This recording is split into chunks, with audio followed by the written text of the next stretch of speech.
আমি পায়েল আর সবাইকে আমার চ্যানেলে অনেক অনেক স্বাগত। তো আজকে ব্লগটা আমি সকাল থেকে স্টার্ট করছি। খুব একটা সকাল নয়, এটা মোটামুটি ওই 9টা 9:30 বাজে। হাজব্যান্ড চান টান করে পুজো করে ব্রেকফাস্ট করে অফিস চলে গেছে। এখানে আমারও ব্রেকফাস্ট হয়ে গেছে, এবার আমি লাঞ্চের প্রিপারেশন স্টার্ট করে দিয়েছি। তো লাঞ্চে বেশ কিছুদিন হলো আমরা আর ভাতটা খাচ্ছি না, কি জানি আমাদের তিনজনেরই মানে হাজব্যান্ডের, মেয়ের আর আমার এখন ইদানিং একদম ভাত খেতে ভালো লাগছে না, জানি না কেন, ওয়েদারের জন্য হবে মেবি।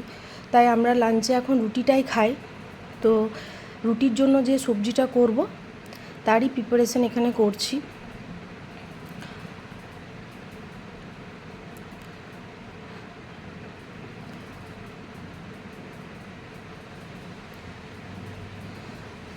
কাল স্কুল থেকে আসার সময় মেয়েকে নিয়ে যখন এলাম তখন ভাবলাম যে পনির নিয়ে এসেছিলাম, তো ভেবেছিলাম পনিরের যে কোনো একটাই সবজি বানাবো, হ্যাঁ, সেটা দিয়েই রুটি খাওয়া হবে। বাট আমার মেয়ে না একটু স্পাইসি খেতে বেশি পছন্দ করে, আর আমার হাজব্যান্ড এতটাও স্পাইসি খাবার পছন্দ করে না। তাই আমাকে পনিরের দু রকমের সবজি বানাতে হবে। মেয়ের জন্য আলাদা করে, মেয়ে বলল, প্রথমে ভেবেছিলাম পনির বাটার মশলা করব আর তার সাথে রুটি, কিন্তু মেয়ে বলছে যে মা আমি পনির বাটার মশলা খাবো না, তুমি আমাকে চিলি পনির বানিয়ে দাও। তো এবার ঠিক আছে, কিন্তু আমার সেরকম কোনো ব্যাপার নয়। তাই আমি পনিরটাকে দেখতে পেলে একটু নরম হতে দেওয়ার জন্য প্রথমে জলে সামান্য একটু নুন দিয়ে পনিরগুলো দিয়ে দিলাম। এবার এটা একটু পনিরটা তার মধ্যে দিয়ে পনিরটা একটু নরম হবে, সাইড বাই সাইড আমি এখানে আটাটাও মেখে নেবো রুটি করার জন্য। কারণ রুটির আটাটা মেখে আমি মোটামুটি 15-20 মিনিটের মতো এটা রেস্ট করতে দিই, তাহলে রুটিগুলো খুব নরম হয় আর ভালো হয়। দেখতে থাকো। এবারে আমি চিলি পনিরের প্রিপারেশনটা স্টার্ট করব। তো প্রথমে আমি বাটির মধ্যে পেঁয়াজ রসুনটাকে একটু ভিজতে দিয়েছি জলের মধ্যে রাখলে কি হয়, ওদের খোসাগুলো ছাড়াতে খুব সুবিধা হয়। আর আমি না খোসা ছাড়ানোর জন্য সবসময় এরকম একটা বাটি ইউজ করি। এটাতে কি হয়, রান্নাঘরটা না খুব একটা নোংরা হয় না, আর আমার একদম না নোংরাভাবে কাজ করতে ভালো লাগে না। তাই আমি সবসময় খোসা ছাড়ানোর জন্য আলাদা রকমভাবে একটা বাটি ব্যবহার করি। তোমরাও করে দেখতে পারো, এটাতে কি হয়, এক্সট্রা যে রান্নাঘরটা নোংরা হয় সেটা কিন্তু নোংরা লাগে না। তো আমি যেহেতু চিলি পনিরের পরিমাণটা ওই মেয়ের মতোই করব, তো তার জন্য একটা পেঁয়াজকে আমি হাফ হাফ করে কেটে নিলাম। এটা অর্ধেকটা পেঁয়াজ আমি চপারে দিয়ে কুচি করে নেব, আর অর্ধেকটা রেখে দিয়েছি ওই যে একটু বড় বড় স্লাইস করে কাটবো বলে। তো রসুনগুলো তাই করলাম, জলে দেওয়ার জন্য দেখছো রসুনগুলোর খোসাগুলো কত সহজেই ছেড়ে চলে আসছে। আদাটাও একটু আমি আদাটার খোসাটা ছাড়িয়ে নেব। অ্যাকচুয়ালি আমাকে কাটা বাটা, আটা মাখা এগুলো কিছুই করতে হয় না। আমার বাড়িতে একজন, তাকে আমি কাজের মেয়ে বলবো না, সে হচ্ছে আমার হেল্পার। বিগত 10 বছর ধরে সে আমার কাছে থাকে। তো অনেকটা মানে দিনের বেশিক্ষণ সময়ই সে আমার কাছে থাকে, আমার হাতে হাতে সব কিছুই করে দেয়, কাটা বাটা আটা মাখা। তো আজ 2-3 দিন ধরে তার কিছু একটা ট্রেনিং পড়ে গেছে, তো সে চলে যাচ্ছে। সকাল সকাল কাজগুলো, বেসিক যে কাজগুলো থাকে, ঘর ঝাড় দেওয়া, মোছা, বাসন মাজা, সেগুলো করে সে চলে যাচ্ছে। তো আমি বললাম ঠিক আছে, আমি এই কটা দিন আমি ম্যানেজ করে নিতেই পারবো। আর আরেকজন যে থাকে সে ওপর পরিষ্কার করে, ওপরটা, তো সে এখনও আসেনি। তো আমি বললাম যে না, আমার আজকে অনেকগুলো কাজ বাকি আছে, তো আস্তে আস্তে আমি করে নিই।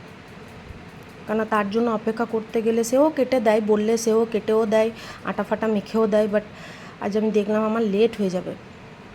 তো দেখতেই পেলে রসুনটাকে, পেঁয়াজটাকে আমি চপারে কুচিয়ে নিলাম, আর বড় পেঁয়াজটাকে, অর্ধেকটা পেঁয়াজটাকে একটু বড় বড় করে কেটে নিলাম।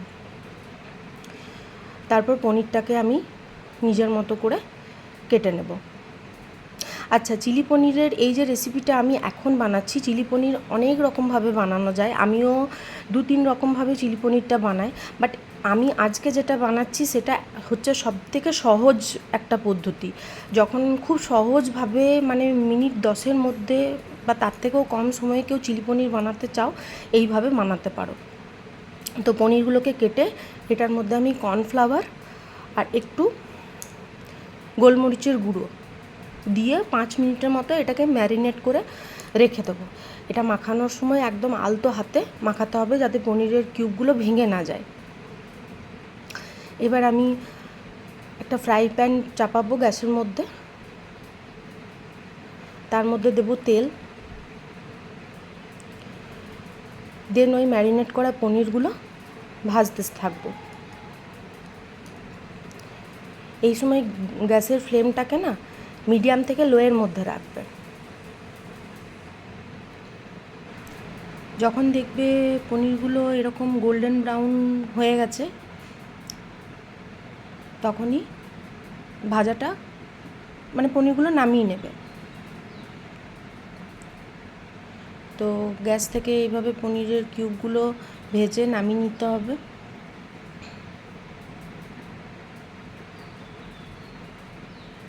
এইগুলো না শুধু শুধু স্ন্যাক্স হিসেবে খেতেও খুব ভালো লাগে। এক্সট্রা করে নুন ওপর থেকে ছড়িয়ে নিলে একটু টমেটো সস দিয়ে, আমার মেয়ে তো এগুলো খেতে ভীষণ ভালোবাসে। যখনই এই টাইপের কিছু করি বাড়িতে ওকে আগে আলাদাভাবে দিতে হয়। তো দেখতেই পাচ্ছ এখান থেকে আমি দুটো মেয়েকে দিয়ে আসবো। আমাকে ও আগেই বলে গেছিলো, মা যখন তুমি পনির পকোড়া করবে তখন আমাকে তুমি দিও।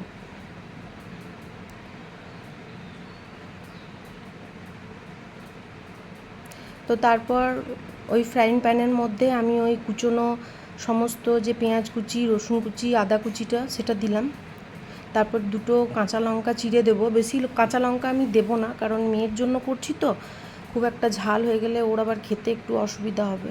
তারপর ওই বড় বড় করে কেটে রাখা পেঁয়াজগুলো ওইটার মধ্যে দিয়ে একটু ভাজতে থাকবো। ক্যাপসিকামটা এখানে আমি স্কিপ করে গেছি, কারণ আমার মেয়ে ক্যাপসিকামটা খুব একটা পছন্দও করে না, আর বাড়িতে আজকে ক্যাপসিকামটা আমার অ্যাভেলেবেল ছিলও না। তো এগুলো ভাজতে ভাজতেই আমি ওপর থেকে দেখো নুনটা দিয়ে দিলাম। নুনটা দিয়ে দিলে এটা অনেকটা নরম হয়ে যাবে। এরপর আমি সমস্ত সসগুলো এর মধ্যে দিয়ে দেবো। তো প্রথমেই আমি দেখছো এটা রেড চিলি সসটা দিলাম।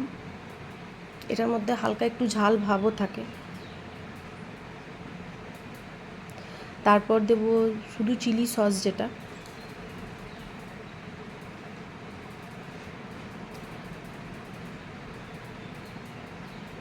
এরপরে আমি এখানে দেব টমেটো সস।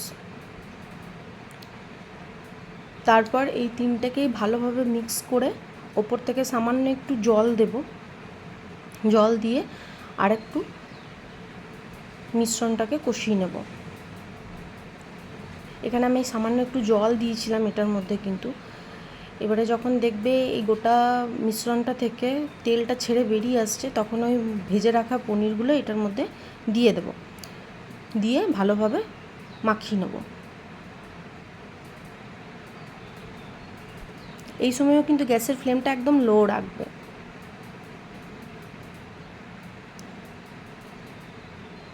খুব ভালোভাবে মাখিয়ে নেওয়ার পর আমি একদম লো ফ্লেম করে এটাকে একটা লিড ঢাকা দিয়ে দেবো, মোটামুটি 1 থেকে 2 মিনিটের মতো।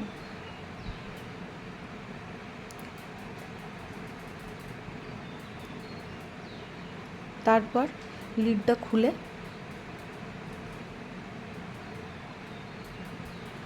আমি যে বাটিটার মধ্যে পনিরটাকে ম্যারিনেট করে রেখেছিলাম ওইটার মধ্যেই সামান্য একটু জল দিয়ে, কারণ ওটার মধ্যে কর্নফ্লাওয়ারটা ছিল যাতে গ্রেভিটা একটু গাঢ় হয়, সামান্য একটু জল দিয়ে সবজিটার মধ্যে দিয়ে দেবো।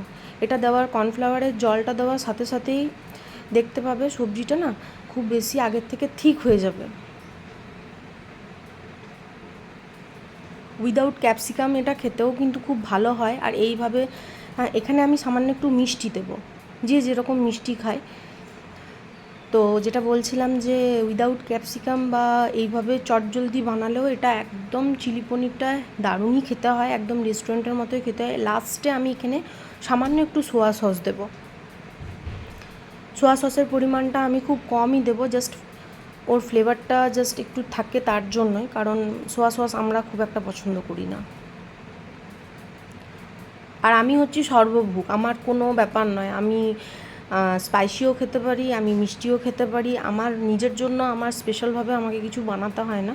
বা সোয়া সসটা দিয়ে আমি এখানে গ্যাসটাকে বন্ধ করে একটা লিড ঢাকা দিয়ে দেবো, যাতে চিলি পনিরের মধ্যে সোয়া সসের ফ্লেভারটা ভালোভাবে চলে আসে।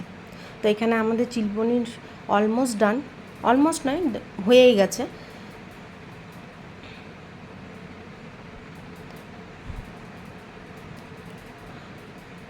তো দেখতেই পাচ্ছ। এবার আমি এটাকে একটা জায়গার মধ্যে ঢেলে নেব। আজকে আমি চেষ্টা করব অনেকটা সময়ই তোমাদের সাথে শেয়ার করার জন্যে। আমি জানি না কতক্ষণ আমি রেকর্ড করতে পারবো বা কতটা নিজের সারাদিনের একটা সময় তোমাদের সাথে শেয়ার করতে পারবো, তবে ভিডিওটা না স্কিপ করে শেষ অবধি দেখে যাও। তো এখানে আমি স্নান করে এলাম, স্নান করে একটু নিজের স্কিন কেয়ার করছি। স্কিন কেয়ার বলতে যা গরম, এই গরমে না কিছু ভালোই লাগছে না।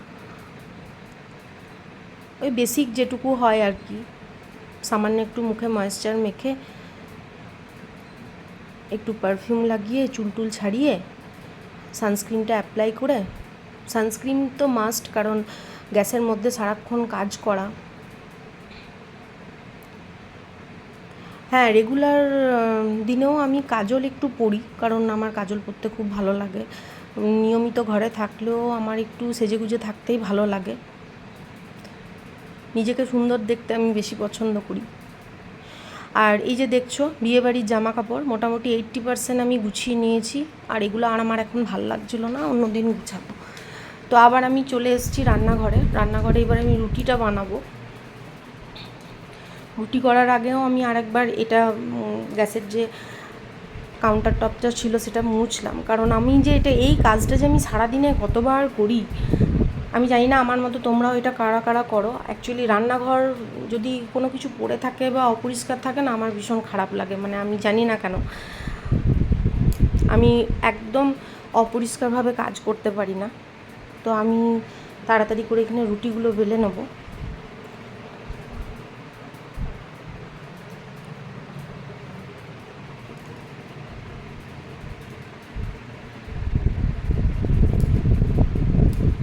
যে কাজটা মানুষ করে না না, সেই কাজটা হঠাৎ করে করতে গেলে দেখবে কিছুটা বিরক্তিও লাগে। রুটি করি না তা নয়, অ্যাকচুয়ালি ওই যে বললাম আমার সাথে যে সারাদিন থাকে সেই আমাকে রুটিটা বেলে দেয় আর আমি রুটিটা বানাই। তো এই কটা দিন আমাকে ম্যানেজ করতে হবে, বাট আমার না রুটি বেলতে না একদম ভালো লাগছিল না। তো তবুও হাজব্যান্ডের অফিস থেকে আসতে লেট হবে, বাট আমার মেয়ে আজকে ব্রেকফাস্ট কিচ্ছু করেনি। ও আমাকে একবারেই বলছিল যে মা আমি লাঞ্চ করব, তো ওর জন্য তাড়াতাড়ি করে আমাকে রুটিটা বানিয়ে নিতে হচ্ছিলো, যে ওকে আগে খাবারটা দিয়ে দেবো তারপরে। এরপরেও আমি আরেকটা সবজি বানিয়েছি, পনির বাটার মশলা। তো সেটার রেসিপিটাও তোমাদের সাথে শেয়ার করব। তো সেটা অন্য একটা শর্ট ভিডিও বা ব্লগে আমি শেয়ার করে দেবো। তো দেখতে পাচ্ছ রুটিগুলো এরকমভাবে যদি মেখে কিছুক্ষণের জন্য রেস্ট করতে দাও না আটাটাকে, তাহলে রুটি কিন্তু খুব ভালো হয়। আর সত্যি কথা বলতে আমি রুটি খুব ভালো বানাইও, খুব নরম রুটি হয়। আর প্রত্যেকটা রুটি আমার এই রকমভাবেই ফোলে।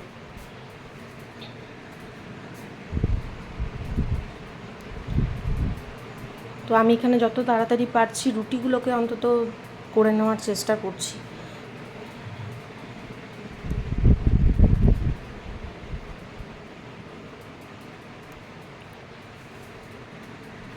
পনির বাটার মশলাটা সম্পর্কে আলাদাভাবে আমি কিছুই বলবো না, কারণ আমার কাছে যারা আমার হাতে ওই সবজিটা খেয়েছে তারা প্রত্যেকেই একবার না একবার হলেও আমাকে ফোন করে পার্সোনালি শুধিয়েছে রেসিপিটার কথা। তো তাদেরকে আমি ফোনে বলেছি। তো তোমরাও ওইভাবে, আমি একদম আমার মতো, যেমন চিলি পনিরটা দেখলে এটা আমি একদম আমার ভার্জনে বানালাম, পনির বাটার মশলাটাও আমি একদম আমার মতো করেই বানাই। খেতে অসাধারণ হয়, কোনো অংশে রেস্টুরেন্টের থেকে কিছু কম হয় না। তো তোমরাও এইভাবে বানিয়ে দেখতে পারো।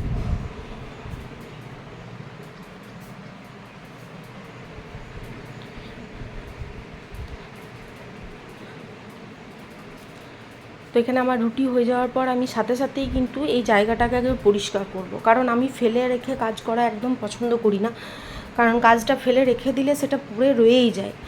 আর এখন তো বর্ষাকাল, দেখতেই পাচ্ছ যতই পরিষ্কার করি জানি না কেন, হ্যাঁ প্রচণ্ড মাছির উপদ্রব। যদিও আমি সারাদিনে অন্তত 50 বার এই জায়গাগুলোকে মুছবো, পরিষ্কার করব, তবুও কোথা থেকে যে মাছি এত আসছে। তাই আমি সব খাবার ঢাকা দিয়ে রেখে দিই। এখানে দেখতে পাচ্ছ আমার রান্নাঘরটা মোটামুটি ক্লিন হয়ে গেছে। কিছু বাসন ছিল যেগুলো আমি একবারে ধুয়ে রেখে দিলাম, কারণ ওই বেসিনের মধ্যে বাসন পড়ে থাকা এটা আমার একদম ভালো লাগে না। আমার যে হেল্পার সে যখন থাকে তখন আমাকে একটা চামচও ধুতে হয় না। দেখতেই পেলে এখানে চিলি পনিরটা আমার হয়ে গেছে, পনির বাটার মশলাও আমার অলরেডি ডান। আর এখানে রুটিটাও আমি বানিয়ে নিয়েছি সেইখানে। এবার আমার এটা হয়ে গেছে, আমরা লাঞ্চ করে আফটার লাঞ্চ আমরা একটু বাইরে যাচ্ছি, কিছু শপিং করারও আছে। আর বেশিরভাগ দিন মেয়ে পড়তে যায়, তো সেই সূত্রেই আমরাও বেরিয়ে যাই।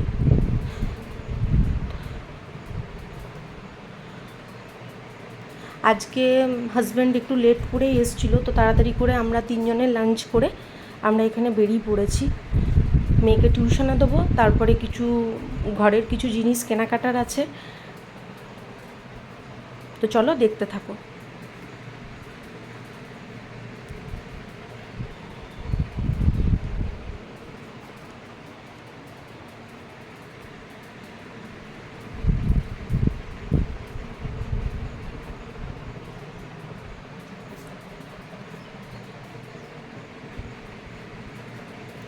তো মেয়েকে টিউশনের মধ্যে দিয়ে আমরা একটু স্মার্ট বাজার এসেছিলাম, ওখানে আমাদের বাড়িরও কিছু টুকটাক জিনিস কেনার ছিল।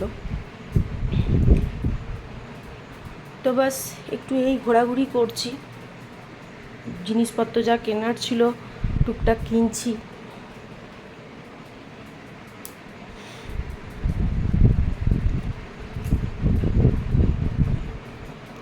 তো মেয়ের ছুটি হওয়ার পর একটু মোমো খেলাম, দেন এবার আমরা বাড়ি ফিরছি। তো আজকের ব্লগটা দেখতে পেলে বেশিরভাগ দিন আমার এই রকমই একটা বিজি শিডিউল চলে, সকাল থেকে বাড়ির কাজ, তারপরে মেয়ের পড়া, তারপরে এই রাতের দিকে বাড়ি ফেরা। তো যদি ভিডিওটা ভালো লেগে থাকে please like, comment, share and subscribe. চলো সবাই ভালো থেকো, টাটা।